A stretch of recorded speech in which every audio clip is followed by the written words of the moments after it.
Attention, attention, this is a PSA about the pros and cons of monopolies in the economy.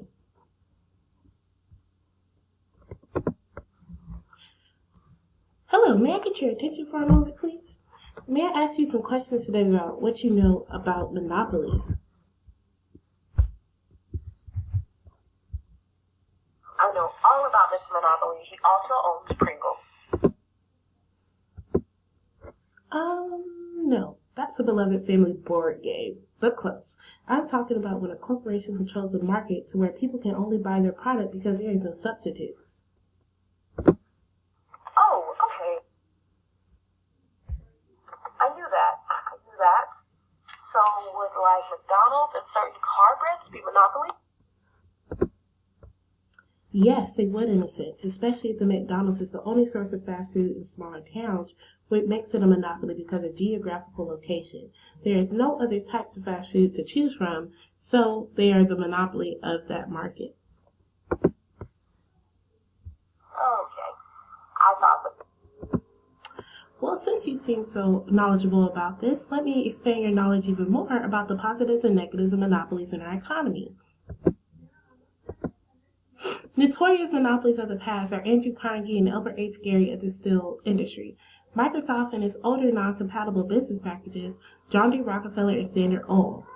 These systems were massive and established well over the years until proper legislation was implemented in order to regulate the business atmosphere in the Sherman Antitrust Act passed 1890, which banned trust and monopolistic combinations.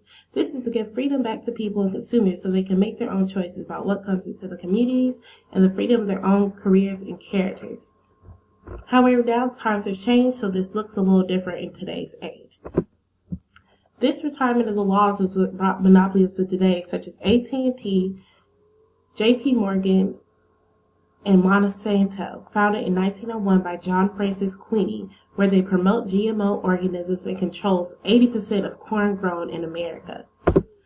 One of the natural things of monopoly is that they are economically not diverse by nature, which means they can set the price even if their product is undervalued and is not a reputable quality or even innovative value for what they make a profit. But they still make a profit because of the lack of competition, which is caused by stagnation in the economy because the entry barriers are too much for a new company to overcome, or the monopoly just buys out the competition. This causes inflation, and monopolies are all bad. They make above normal profit, which is used for research and development and patents. I encourage you to look for monopolies in your town, encourage them to give back to the consumers that have been supporting them. Show them an idea for a town event or suggest they give back to the town's less fortunate.